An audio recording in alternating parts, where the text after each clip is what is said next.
great indoors. And once again, if you're joining us, Lenny Brooks is the special guest today, and in the first half, his specialty buttermilk chicken. I'm going to be continuing on now with Rotini asparagus and ricotta cheese, so stay tuned. We've got Lenny hard at work already. Chopping up 1 medium onion is what you need. Our pan is getting real hot here, so a few teaspoons of grade A virgin olive oil. Let that heat through for a second, and then we're going to smash up 2 or 3 cloves of garlic. Leave the skin on, you just smash with a knife, and that gets rid of it real easy. You want to chop that up into fine bits. Almost had the thumbnail there. The second one I like this. Get rid of the skin, that comes off in a split second. How's the onion? Good.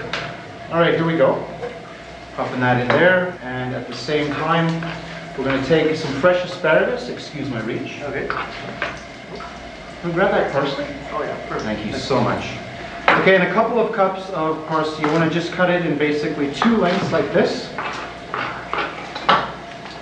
And it gets tossed in as well. And at this point, we'll put the onion in right now. Okay. Let that go. Again, the onion, the garlic, and the asparagus go for about 3 to 5 minutes. We'll let that cook through. You missed! Hand-eye coordination is a little bit out right now. Tip time! Tip time! Tip time! Welcome to this tip time. Now, lemons is the topic of this particular one. In order to conserve your lemons, the first thing you want to do when you get home, take it, place it in a small container of cold water, and then just keep changing that water every day. That will make your lemon last a lot longer. If you do have a lemon that is open, to prevent it from drying out, either rub a little bit of salt on the open parts of the lemon, or place them face down on a dish with a small skin of water. Now, the reason lemons dry out is cutting them open and not conserving them. If all you need is a few drops of lemon or a teaspoon or so for your recipe, instead of cutting it open, just take a matchstick and push that inside through the skin, and again just squeeze down, and you're going to get the amount of drops that you want.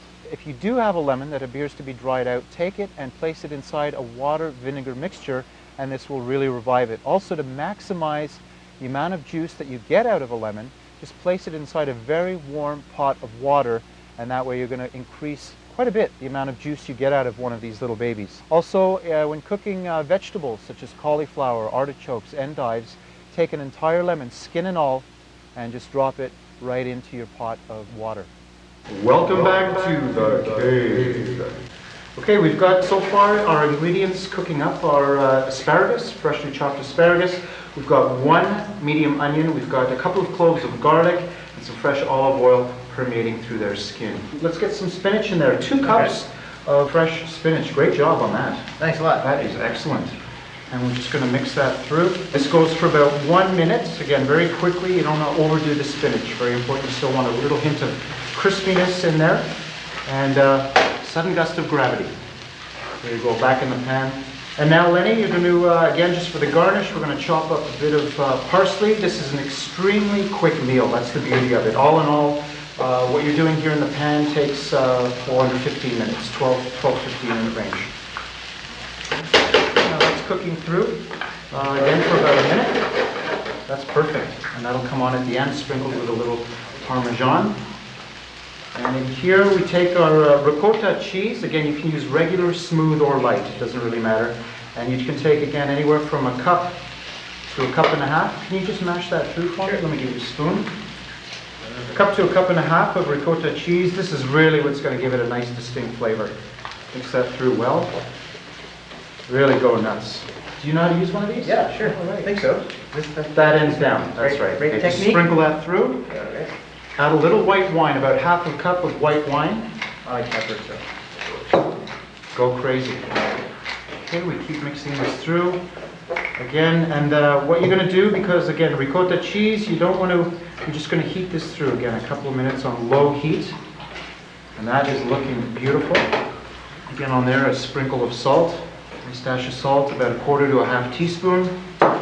And then we take a quarter teaspoon of freshly ground nutmeg, sprinkle that over and mix that through. Wow, looks great. Right.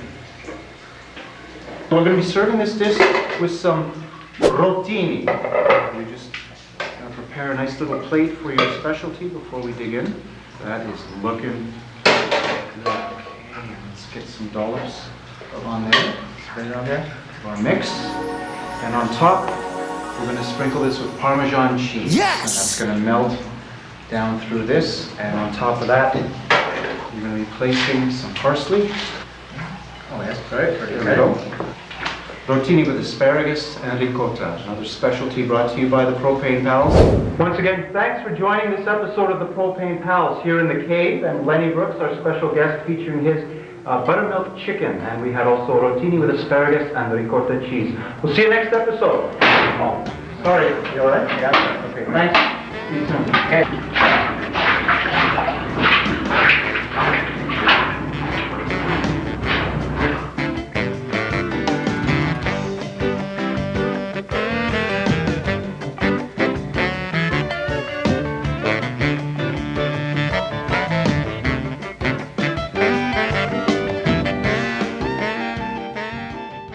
Yeehaw!